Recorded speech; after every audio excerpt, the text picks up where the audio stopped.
শেখ হাসিনার বক্তব্য প্রকাশ করলে তাৎক্ষণিক আইনি ব্যবস্থা, সরকারের বিবৃতি। শেখ হাসিনার বিচার এ মাটিতেই হতে হবে বললেন মির্জা ফখরুল।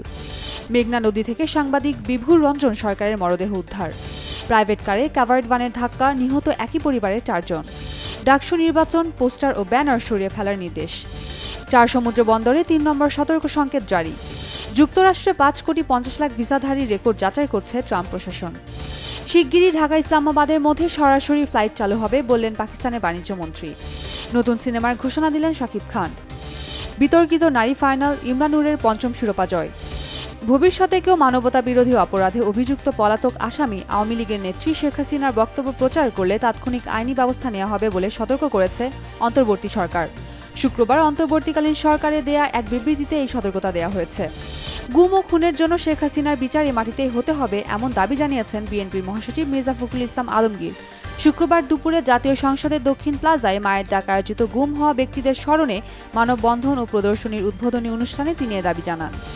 মেঘনা নদী থেকে উদ্ধার হওয়া একটি মরদেহ 2 দিন ধরে নিখোঁজ থাকা লেখক সাংবাদিক বিভুরঞ্জন সরকারের বলে সন্দেহ করছে পুলিশ। শুক্রবার বিকেলে নারায়ণগঞ্জের মেঘনা নদী থেকে মরদেহটি উদ্ধার করা হয়। নারায়ণগঞ্জ নৌ পুলিশের পুলিশ সুপার এসপি বলেন, আমরা এরকম সন্দেহ করছি, উনার আত্মীয় স্বজন এলে নিশ্চিত হওয়া যাবে। ছবি দেখে কাছাকাছি মনে হচ্ছে। মিল্লার পদুয়ার বাজারে কাভার্ড ভ্যানের ধাক্কায় প্রাইভেট কার আরোহী একই পরিবারের 4 জন নিহত হয়েছেন। এ সময় কাভার্ড ভ্যানের চাপায় সিএনজি চালিত অটোরিকশার অন্তত আরও 4 জন যাত্রী আহত হয়েছেন। আহতদের উদ্ধার করে হাসপাতালে পাঠানো হয়েছে। শুক্রবার দুপুরে ঢাকা চট্টগ্রাম মহাসড়কের কুমিল্লা সদর দক্ষিণ উপজেলার হোটেল নূরজাহান এলাকায় ইউটার্নে এ ঘটনা ঘটে।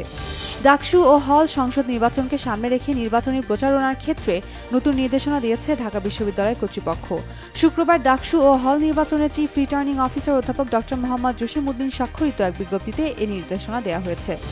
সক্রিয় মৌসুমী বায়ুর প্রভাবে উত্তর বঙ্গোপসাগরের সঞ্চালনশীল মেঘমালা তৈরি অব্যাহত রয়েছে। এর প্রভাবে উত্তর বঙ্গোপসাগর, বাংলাদেশের উপকূলীয় এলাকা ও সমুদ্র বন্দরসমূহের উপর দিয়ে দমকা বা ঝড়ো হাওয়া বয়ে যেতে পারে। শুক্রবার আবহাওয়া অধিদপ্তরের সামুদ্রিক সতর্ক বার্তায় এসব তথ্য জানানো হয়েছে। যুক্তরাষ্ট্রের বৈধ ভিসাধারীর প্রায় 5,50,00,000 বিদেশি রেকর্ড পর্যালোচনা করা হচ্ছে। ভিসা সংক্রান্ত নিয়ম লঙ্ঘন বা বহিষ্কারের মতো অপরাধের প্রমাণ মিললে তাদের ভিসা বাতিল কিংবা বহিষ্কারের মুখে পড়তে হতে পারে। বৃহস্পতিবার 21 আগস্ট এ তথ্য নিশ্চিত করেছে দেশটির পররাষ্ট্র দপ্তর। খুব শিগগিরই বাংলাদেশ ও পাকিস্তানের মধ্যে সরাসরি ফ্লাইট চালু হবে বলে মন্তব্য করেছেন সফররত পাকিস্তানের বাণিজ্যমন্ত্রী জাম কামাল খান। শুক্রবার সকালে চট্টগ্রাম মেম্বার অব কমার্সের মিলনায়তনে ব্যবসায়ীদের সঙ্গে এক আলোচনায় একথা বলেন তিনি। জাম কামাল খান বলেন, কৃষি বিজ্ঞান সহ বিভিন্ন খাতে উভয় দেশের যৌথভাবে কাজ করা এবং বিনিয়োগের সুযোগ রয়েছে। আগামী 24 আগস্ট 2 দেশের মধ্যে জয়েন্ট ওয়ার্কিং গ্রুপ চুক্তি সই হবে। দ্রুত সময়ের মধ্যেই বাণিজ্য ও বিনিয়োগের রোডম্যাপ করা হবে। ঢাকাই সিনেমার জনপ্রিয় নায়ক তিনি, তাই তার সিনেমা নিয়ে অন্যদের থেকে আলোচনা বেশি হবে, এটাই স্বাভাবিক। গত ঈদুল আজহায় তাণ্ডব সিনেমার দারুণ সাফল্যের পর শাকিব খানের নতুন সিনেমার জন্য অপেক্ষা করছেন দর্শক। এরই মধ্যে এই তারকার একাধিক সিনেমায় যুক্ত হওয়ার খবর শোনা গেলেও তা নিয়ে বিস্তারিত জানা যায়নি। সব জল্পনা কল্পনার অবসান ঘটিয়ে শাকিব খান নিজে আগামী ঈদুল ফিতরের সিনেমা নিজেই ঘোষণা দিলেন।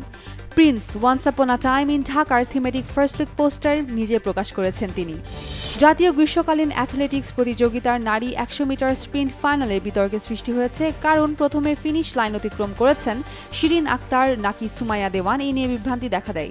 শুরুতে কর্মকর্তারা শিরিনকে বিজয়ী ঘোষণা করে দেশের দ্রুততম নারী হিসাবে মুকুট পরান। অন্যদিকে যুক্তরাজ্য ভিত্তিক স্প্রিন্টার ইমরানুর রহমান আজ পুরুষদের 100 মিটার স্প্রিন্টে জয়লাভ করে বাংলাদেশের দ্রুততম পুরুষের মুকুট পুনরুদ্ধার করেছেন। দেশের শীর্ষ স্প্রিন্ট ইভেন্টে এটি তার 5ম শিরোপা জয়।